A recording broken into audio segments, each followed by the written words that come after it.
نماز کی شرائط، نماز کے فرائض کافی حد تک پڑھ لیے تھے۔ نماز کے واجبات کے حوالے سے چند ایک بڑی اہم باتیں، یہ قاعدہ اپنے ذہن میں بٹھا لیں کہ سجدہ سہو کب لازم ہوگا، سجدہ سہو کب لازم ہوگا۔ یہ اگر آپ قاعدہ ذہن میں بٹھا لیں گے تو بہت سارے مسائل آپ کے لیے آسان ہو جائیں گے۔ اگر واجب چھوٹ جائے، اگر واجب چھوٹ جائے، نمبر 1، اچھا یہ ذہن میں رکھیے گا کہ اگر جان بوجھ کر کوئی واجب چھوڑے تو پھر سجدہ سہو کافی نہیں ہوگا۔ مثلا جو پہلا قاعدہ ہے 2 رکعت کے بعد جو تشہد میں بیٹھتے ہیں 4 رکعت والی نماز میں، ظہر کی، عصر کی، مغرب کی، عشاء کی، تو یہ جو پہلا قاعدہ ہے یہ واجب ہے۔ یہ کیا ہے؟ واجب ہے۔ اب اگر کوئی جان بوجھ کر نہیں بیٹھتا اور کھڑا ہو جاتا ہے تو اب اس صورت میں سجدہ سہو سے وہ نماز کافی نہیں ہوگی، بلکہ وہ نماز کو دوبارہ دہرانا لازم ہوگا۔ ہاں اگر وہ بھول کر کھڑا ہو جاتا ہے، کھڑے ہونے کے قریب ہے، تو دوبارہ اب واپس نیچے نہیں آئے گا۔ تیسری رکعت کیا ہے؟ فرض، ظہر کی، عصر کی، مغرب کی، عشاء کی، وتر کی تیسری رکعت کیا ہے؟ فرض ہے۔ جو چھوٹا ہے وہ کیا ہے؟ واجب ہے۔ اب واجب رہ جائے اور فرض کی طرف چلا جائے تو فرض چھوڑ کر واجب کی طرف، واجب چونکہ چھوڑ چکا ہے اب کیا کرے گا؟ بعد میں سجدہ سہو کرے گا، نماز میں جو قصور ہوا تھا وہ دور ہو جائے گا۔ یعنی واجب کا چھوٹ جانا، واجب کا چھوٹ جانا، اس سے سجدہ سہو لازم آتا ہے، یا فرض میں کوئی تاخیر لازم آئے، فرض میں تاخیر لازم آئے، اس سے بھی سجدہ سہو انسان کے اوپر ضروری ہوگا۔ اب مثال کے طور پر رکوع 2 مرتبہ کر لیا، نماز کے اندر اضافہ کر لیا، یعنی قاعدہ اول میں تشہد کے ساتھ ساتھ اس نے درود پاک پڑھ لیا، ان سب چیزوں سے سجدہ سہو اس کے اوپر لازم ہوگا۔ اب ایک اور مسئلہ، اگر امام نماز میں امام کو غلطی پیش آئے تو امام کے سہو کی وجہ سے مقتدی پر بھی سجدہ سہو لازم ہوگا۔ امام کے سہو کی، سہو معنی غلطی، مشابہہ، بھول جانا، لکھا لگنا، امام کے سہو کی وجہ سے مقتدیوں پر بھی سجدہ سہو کیا ہوگا؟ لازم ہوگا۔ لیکن مقتدی کو اگر غلطی لگ جائے، مقتدی سے اگر کوئی سہو ہو جائے تو اس پر سجدہ سہو لازم، بلکہ وہ امام کی ابتداء میں ہے، اس لیے اس کی غلطی کا کوئی بھی اعتبار نہیں ہوگا، اس سے قلم اٹھا لیا گیا۔ امام اگر غلطی کرتا ہے، مقتدی نے نہ بھی کی ہو، تب بھی مقتدی پر سجدہ سہو کیا ہوگا؟ لازم ہوگا۔ اگلی بات، اب مقتدی لقمہ کیسے دے گا؟ مقتدی کو ہمارے فقہا فرماتے ہیں وہ سبحان اللہ کہے گا۔ وہ کیا کہے گا؟ سبحان اللہ کہے گا، یا دوسرا جملہ فقہا نے لکھا وہ اللہ اکبر کہے گا۔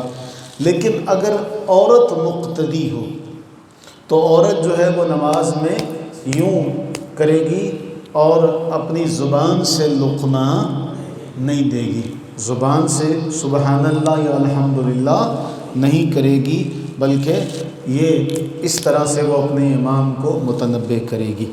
طریقہ ہم سارے جانتے ہیں، جو ہمارے فقہاء احناف نے لکھا کہ تشہد پڑھنے کے بعد قاعدہ اخیرہ میں، آخری قاعدے میں تشہد پڑھنے کے بعد دائیں طرف سلام پھیرا جائے گا اور دائیں طرف سلام پھیر کر 2 سجدے کیے جائیں گے، اس کے بعد پھر تشہد، درود اور دعا، اور دونوں طرف جو ہے وہ سلام پھیرا جائے گا۔ اب ایک اور مسئلہ، 4 رکعت والی نماز ہے یا 2 رکعت والی نماز ہے۔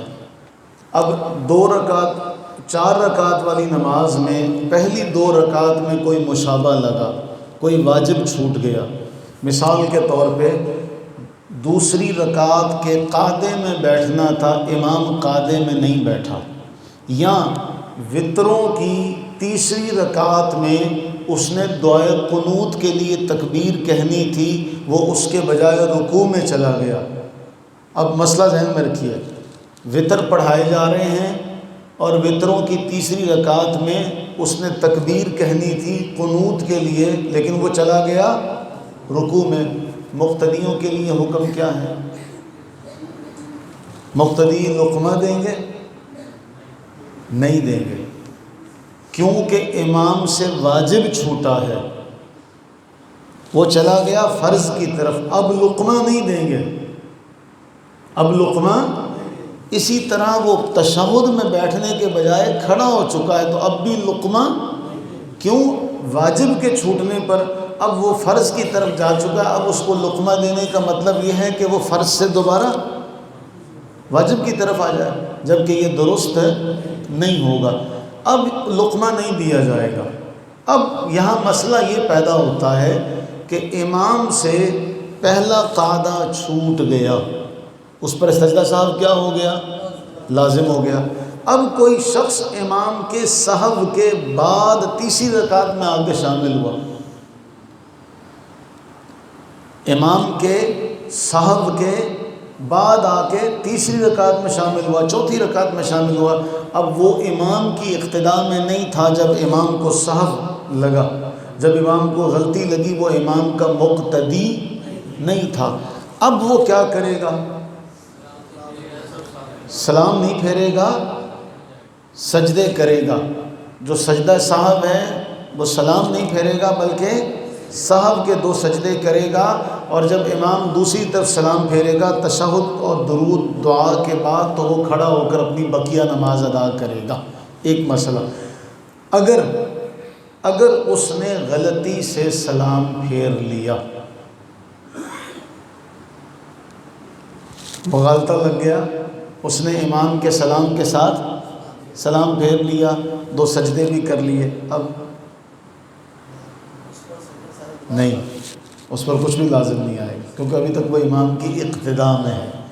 اگر وہ جان بوجھ کر سلام پھیرے گا تو یہ غلطی ہوگی، لیکن اگر غلطی سے اس نے سلام پھیر دیا تو اس پر کچھ بھی لازم نہیں آئے گا۔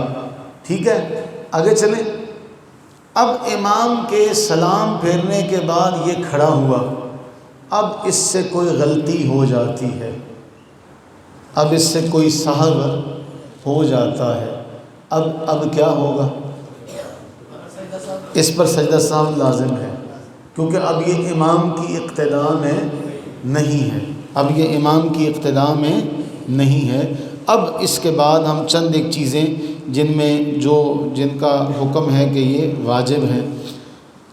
ہمارے نزدیک سورہ فاتحہ اور اس کے ساتھ سورت کا ملانا، سورہ فاتحہ کی ہر آیت، ہمارے نزدیک اگر کسی نے سورہ فاتحہ کی کوئی ایک آیت بھی چھوڑ دی اور رکوع میں چلا گیا تو اس پر سجدہ سہو لازم ہوگا 2 رکعت والی نماز میں، فرضوں کی پہلی 2 رکعت میں، اور باقی جتنے بھی نفل وغیرہ اور سنت وغیرہ پڑھتا ہے ان میں، فرضوں کی پہلی 2 رکعت میں اور سنت کی اور نفل کی تمام رکعت میں۔ اب دوبارہ ذہن نشین کریں، سورت ملانا، سورہ فاتحہ پڑھنا اور سورت ملانا، یہ دونوں واجب ہیں مقتدی کے لیے، وہ امام کے پیچھے اس کے لیے نہیں، لیکن اگر کوئی تنہا نماز پڑھ رہا ہے تو اس کے لیے کیا ہیں؟ دونوں واجب ہیں۔ اگر کسی سے سورہ فاتحہ رہ جاتی ہے، ایک آیت بھی اس کی رہ گئی، تب بھی اس پر کیا ہوگا؟ سجدہ سہو لازم ہوگا۔ اگر وہ صرف سورہ فاتحہ پڑھ کر رکوع میں چلا گیا، فرض کی پہلی 2 رکعت میں صرف سورہ فاتحہ پڑھ کر رکوع میں چلا گیا، اب بھی اس پر کیا ہوگا؟ سجدہ سہو لازم ہوگا۔ کیوں؟ فاتحہ کے ساتھ سورت ملانا ہمارے نزدیک کیا ہے؟ واجب ہے۔ اس سے واجب کیا ہوا؟ چھوٹ گیا، اب وہ کیا کرے گا؟ سجدہ سہو کرے گا۔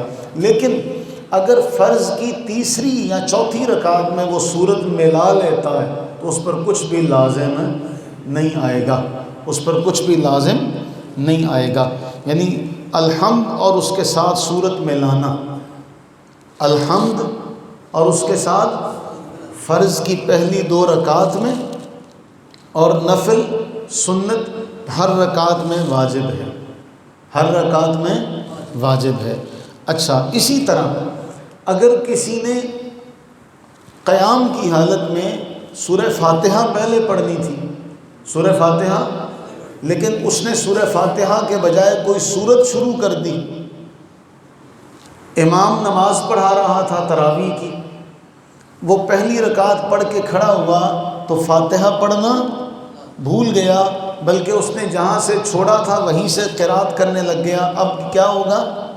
سجدہ صاحب، چونکہ فاتحہ پہلے پڑھی جائے گی، فاتحہ سے پہلے اگر کوئی سورت پڑھ لیتا ہے تب بھی کیا ہوگا؟ سجدہ صاحب لازم ہوگا۔ اب اس کے بعد اگر کوئی شخص رکوع میں گیا اور رکوع میں اس نے اپنے ہاتھ گھٹنوں پر رکھے، وہ کھڑا ہوئے بغیر، سیدھا ہوئے بغیر سجدے میں چلا گیا، اس پر بھی سجدہ صاحب لازم ہوگا، کیونکہ رکوع کے بعد جو کھڑا ہوا جاتا ہے اس کو کہتے ہیں قومہ۔ کیا کہتے ہیں؟ قومہ۔ یہ واجب ہے۔ کیا ہے؟ واجب ہے۔ اسی طرح پہلے سجدے میں کوئی گیا، اس نے ہاتھ رکھے، اپنا چہرہ رکھا، صرف چہرہ اٹھایا، دونوں ہاتھ نہیں اٹھائے تھے، دوسرے سجدے میں چلا گیا، اس سے بھی اس پر کیا ہوگا؟ سجدہ صاحب لازم ہوگا۔ دونوں سجدوں کے درمیان جو بیٹھا جاتا ہے اسے کہتے ہیں جلسہ۔ قومہ اور جلسہ یہ دونوں واجب ہیں، اگر یہ چھوٹ جائیں تو اس سے بھی سجدہ صاحب لازم ہوگا۔ اب اگر کوئی جان بوجھ کر واجب کو چھوڑ دیتا ہے اور وہ یہ نماز اپنی مکمل کر لیتا تو اس نماز کا دہرانا اس کو ضروری ہے۔ یہ واجبات نماز ہیں جن کی بنا پر سجدہ صاحب لازم ہوتا ہے، جو آج ہم نے سمجھنے کی کوشش کی۔ اسی طرح میں نے وہ مسئلہ ذکر تو کر دیا ہے لیکن دوبارہ دہرا دوں، اگر وتر کی تیسری رکعت میں کوئی شخص تکبیر کہنا اسے بھول گیا اور وہ اللہ اکبر کہہ کے رکوع میں چلا گیا، اسے رکوع میں جاتے ہی یاد آیا کہ میں نے تو قنوت پڑھنی تھی، اب وہ کیا کرے گا؟ بولیے۔ سجدہ صاحب کرے گا، کیونکہ رکوع کیا ہے؟ فرض ہے، اور قنوت کی تکبیر کہنا کیا ہے؟ واجب ہے۔ اب وہ فرض سے واجب کی طرف ہے، بلکہ بعد میں کیا کرے گا؟ ہمارے بچپن میں ایسا ہوا، جس طرح میں نے کل آپ سے ذکر کیا تھا کہ کہا جی میں دکاندار کو پوچھیا، وہ کہنا ہو جاندی ہے۔ ہمارے بچپن میں ایسا ہوا، ہمارے کراچی میں جو ہماری جس مسجد کے قریب ہمارا گھر ہے وہاں یہ معاملہ ہوا۔ ہمارے جو وہاں کے امام صاحب تھے انہوں نے وتر کے دوران یہ ہوا کہ وہ رکوع میں چلے گئے اور پیچھے سے نمازی خیر سے سارے پڑھے لکھے تھے، تو وہ سارے پیچھے سے اللہ اکبر اللہ اکبر اللہ اکبر کہتے رہے، امام صاحب سجدے میں بھی چلے گئے۔ اب چاروں ناچار وہ بھی سجدے میں گئے، بعد میں شور مچا دیا سب نے، تو امام صاحب نے کہا جنہوں نے رکوع میرے ساتھ کیا تھا، جنہوں نے رکوع میرے ساتھ کیا تھا، سجدے میں میرے ساتھ گئے، ان کی تو نماز ہو گئی، ان کی تو نماز، تو جنہوں نے رکوع نہیں کیا ان کی نہیں ہوئی۔ نمازیوں نے کیا کہا؟ تیری نہیں ہوئی، سانو دوبارہ بہتر پڑھا، اسی جو پچھے تین لقمہ دیندے رہے، تو دعا قنوت کیوں چھڈی؟ تو انہوں نے امام کی کوئی ایک نہ سنی، تو ہمارے اس وقت کے جو امام صاحب تھے وہ کہنے لگے بھائی ایسا کرو، کل جامعہ میں کسی مدرسے میں قریب میں جا کے وہاں سے جا کے فتویٰ لے آنا، میری ہو گئی ہے تمہاری نہیں ہوئی۔ انہوں نے کہا ہم فتویٰ نہیں مانتے، تیری نہیں ہوئی ہماری ہماری نہیں ہوئی تیری بھی نہیں ہوئی، دوبارہ ہمیں بہتر پڑھا۔ تو ہمارے ہاں معاملہ یہ ہے کہ ہم ان چیزوں کو جانتے نہیں ہیں کہ لقمہ کہاں دیا جائے گا اور کہاں نہیں دیا جائے گا۔ بعض صورتیں ایسی ہیں بعض صورتیں ایسی ہیں کہ جہاں لقمہ نہیں دیا جائے گا امام کو وہاں روکا نہیں جائے گا۔